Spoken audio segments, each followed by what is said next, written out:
Still nothing there either. Oh, no, maybe it was this one. Captain Grey, if you could try the next tape, and Captain Scarlet, could you just wind that first tape back again? It is here. I know it's here. We've got to find it somewhere. We have every available man working on it, sir. What in blue blazes is going on here? Oh, Colonel White, hello. Yes, well... Well, I'm waiting for an explanation. Well, as you can see, got the old randomiser here. We've actually already made the selection for today, but I wanted to just sort of go back over a few previous Jerry Anderson podcasts. A listener emailed in specifically to mention this particular episode. I wanted to play the clip if we could find it. Sir, I think I've got it. Oh, I understand we now have that clip. Lieutenant, let the Colonel hear from 904 feet. The Fireball XL5 Club. Oh? Yeah. That's Jamie and Richard, Colonel. I see. 5 years old or younger. The club gets its name from the fact that the Invasion episode of Fireball XL5 was playing on the television when the earthquake hit. And that all of us were watching the show at the time. In fact, it took me almost 30 years to find out how the episode ended. Our power went out just as the aliens landed, and it wasn't until I picked up a fuzzy VHS copy at a convention in the 90s that I was able to see the entire episode. Oh, how wonderful. That's the one. Thank you. Stop it right there. Yes, well, as you may have guessed, today's episode on the randomizer is indeed Fireball XL5, Invasion Earth, and I hope this time we may actually get to the end of it. You haven't heard the last of this, I can assure you of that. So here we are, back with Fireball XL5 for Invasion Earth. Now, this was an episode that was not released on VHS back in the early 1990s when ITC Home Video were putting out the show, and I managed to pick up a couple of tapes, Volume 4 and Volume 6. This is an episode that I seem to recall being relatively good, let down by, unfortunately, a sign of the time in which it was made, which we'll get to later. It's a new one on me. Sir, it could be atomic particles from a space explosion. Yeah, I didn't mention that, Lieutenant, because, well, it's the obvious explanation. Which sectors are you studying? I was going to make a point that was such dodgy science, but I think they've saved themselves there with the fact that Zero didn't have any idea what was going on. Message understood, Lieutenant. XL18, signing off. Oh, XL18. I'm sure you're going to have a long and successful career, just like XL5. I do love how quickly this episode just throws us into the heart of the action. That sound is, yes, that's the unfortunate thing we'll get to later. And that's it. Whoever that guy was... It blew up, sir. The XL18 blew up. Is dead, which is a very rare thing to happen in Fireball XL5. It happened to, like, aliens occasionally who got rightfully blown up. Oh, there's an alien spaceship lurking in this cloud of gas. But it was very rare for the show to just go, yep, human being, dead. You could argue that he... No, I was going to say you could argue that he ejected with oxygen pills and could still be alive out there, but no, that guy is dead. XL24. He should rendezvous with a smoke cloud in 3 hours' time, sir. This begins to look like a job for Colonel Zodiac. I've lost contact with the XL5. But let's send in a few more expendable people first, just to make sure. Oh, come in, Doctor. Who's this guy? The XL5 crew are visiting this I've just about completed my work here, Colonel. this colony. Venus is inoculating various people against a disease. The commander of this base is just very goofy. Now, will you please roll up your sleeve? Oh, say, are you really gonna use that thing on me? You woman, you think you're a doctor? Oh, you whatever next. He's got such a wide, grinning mouth. You haven't been able to contact Earth. This guy actually looks like a repainted alien puppet, possibly. He's got very strange cheekbones, and as I said, the wide mouth and slightly bulging eyes. I would be very suspicious of him. Bit of reused music here from Four Feather Falls, actually. This piece was reused from. Oh, go away! Oh! Oh, he's collapsed. Oh, I mean... Oh, what a shame. He should be all right in a couple of days. Does that mean he's not going to be featured in this episode? Oh, please say he's not going to be featured in this episode. And again, going back to what I said in Mystery of the TA2, I love that the black and white shows, well, Fireball mainly, has this wonderful sense of atmosphere. With this cloud just rolling in over Space City, with this weird music playing behind it. It's rather unsettling. Oh dear. Oh dear. At the Zero House, they're watching what appears to be a futuristic version of Jukebox Jury, evidently hosted by zombies. It's the Ma Doughty puppet from the Granitoid tanks, and a couple of others that were probably used in other episodes, but they just looked dead and soulless. It was like Children of the Damned channel. Sorry to disturb your sleep, Commander. I wasn't sleeping, do you hear? Yes, sir. The XL Why did they never invite John Bluthal back to do anything after Fireball? He's so great. XL24 calling Space City. Range now 3201. Yeah, Paul Maxwell was not the best at doing other voices. There's no disguising the fact that that pilot is essentially Steve Zodiac just holding his There's so nose. much interference going on. Seems that cloud's I causing. do love these swooping shots of these Fireball ships approaching this cloud, though. Interceptors at the ready. Funny. I can hear a sort of chattering. Oh, no. Not again. Maybe you should have warned your pilot before you sent him into something that you know is potentially going to kill him. I mean, he's dopey enough that he probably wouldn't care. He's got a very... Oh, there it goes. XL, whatever that one was. He's got a very dopey expression on his face. XL24 destroyed. R.I.P. Captain Dopey. Order all available craft to that area. What? All our What? You've lost 2 ships to that cloud already. You know it's going to destroy anything else you send there. Now you want to send everything else you've got to it? Just exploded. Not a good plan. Not a good plan at all. I'm positive something came out of that cloud just before the explosion. I can play the recording back. Make it in slow motion. Let's watch our comrade's death in all its grisly detail. Yes, that's a missile. Okay, we've seen enough. It's a flying thing that destroys things. It's a missile. Well done, Venus. Jamming all our Again proving how invaluable you towards the are. Earth. What are we sitting here for? Prepare the interceptors. I do like how casual the destruction of Fireball's whatever it was, 19 and 24? 6301 Whatever. County. It's so rare that we ever saw any ships aside from XL5 and XL1, and now suddenly we have 2, and it's just like, as soon as we see them, they're gone. 2 No closer, Matt. Very weird. 0. But it does also help to make the Fireball universe feels very large, I think.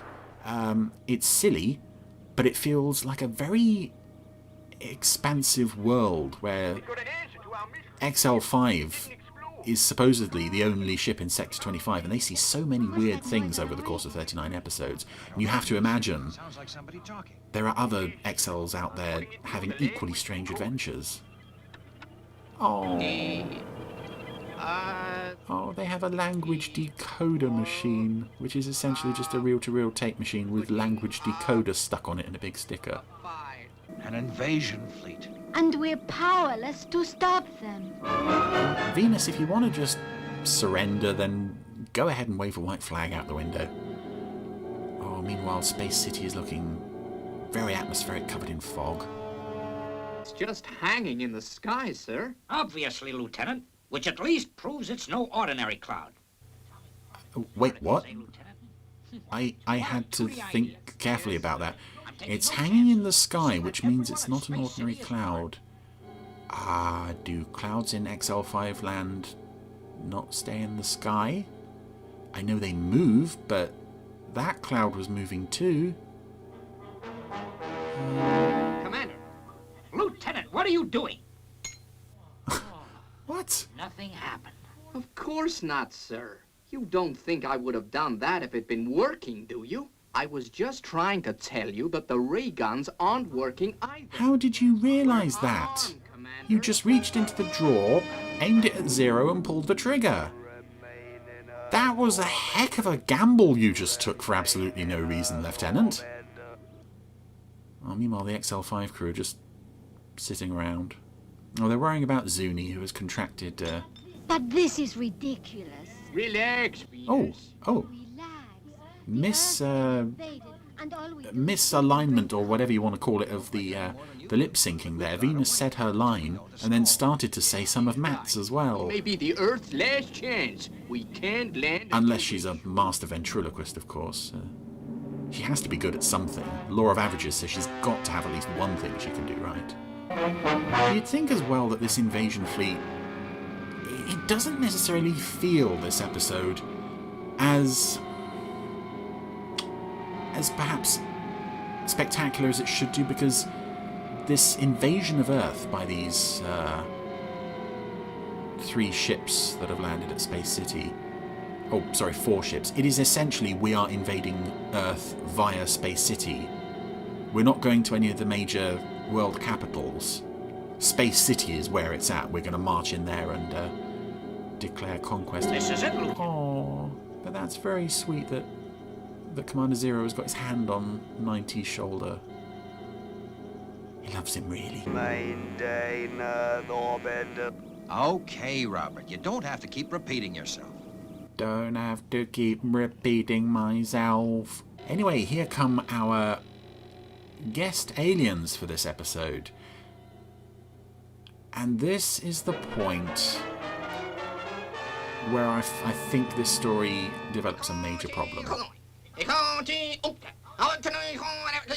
You can probably hear what my issue with the episode is. I shall talk in your language, Commander Zero. What's the idea? So these aliens, of course there's only 2 of them because there's only ever 2 of them in Fireball and Stingray, wearing black, shiny black, and they have heads like upturned fruit bowls. But they also have... I cannot expect a man of your low... very narrow eyes. So, I will translate. Oh, I don't think I'm being sort of squeamish when I say that these guys feel just a teeny tiny bit racially questionable, shall we say? I hadn't forgotten. One of your fireball ships. It is obvious, you know, David Graham is playing this character in Why should I? in a certain Control here. I don't obey my commands. Or you will die. in the style of a certain nationality. I'm staring at this puppet's head. It kind of looks like the Ice Warriors in the sense that most of his head seems to be a helmet, but his eyes are poking out through these narrow slits. And Hey, Pop. uh-oh. What's going on?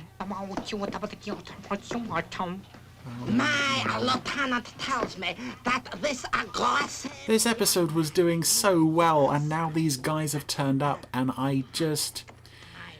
Yeah, it looks like a helmet. But underneath you can see the chin, the mouth, We can't persuade you to... and that is essentially black. It is just black skin with these slit eyes and this awful, awful accent. Aren't we gonna land, Steve? I'm trying to think, Venus. Uh-oh. You know, there was something For the XL5 crew, that's a fairly scary prospect. We could be here a while. Why, if I could only get my hands on you.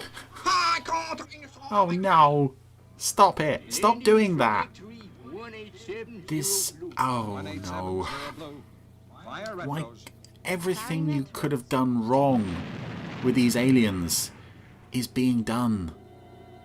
The voice is just unacceptable. Prepare to launch. But their heads also just contribute to the fact that it's like let's just be insensitive. Let's offend every nationality we could possibly do with these guys. And maybe, certainly at the time, it probably wouldn't have occurred to them that this would come to be seen as a bit questionable. I mean, I could be wrong. Maybe people listening to this are thinking those voices are completely acceptable, and the fact that these characters are very sort of... Tenant informs me there is just 60 seconds left.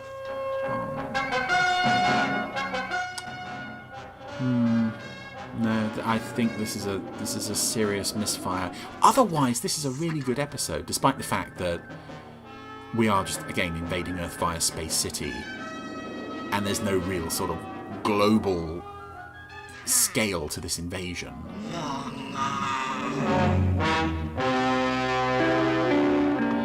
And the aliens have all just mysteriously passed out. What do you mean, Venus? Very simple, Steve.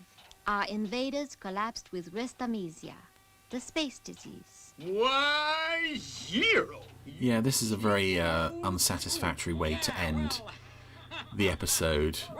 Nobody actually does anything to defeat the aliens. They're just defeated by the space sickness, whatever it was called, that Zuni got.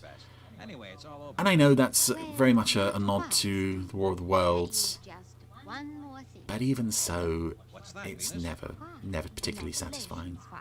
It won't hurt a bit. As much as I'm really getting a new appreciation for John Bluthal in this show, I'm also really enjoying the Commander Zero, Lieutenant 90 relationship perhaps more than I ever did as a kid. Certainly more than I do the XL5 crew, really. Anyway, that was Invasion Earth. A potentially really good episode, a very strong first half, nice sense of mystery. I like how sort of casual it was with regards to just offing various XL ships. And that's still quite shocking, actually. Just low XL whatever, bang, XL whatever, bang. As soon as the aliens turn up, looking the way they do, sounding the way they do, it all falls apart.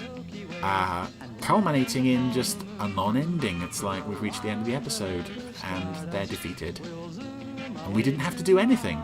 Very convenient. I don't know, this is an episode that I would love to hear more people's opinions on. Do you find it a bit sort of racially iffy, or am I just being a big girl's blouse? Please let me know.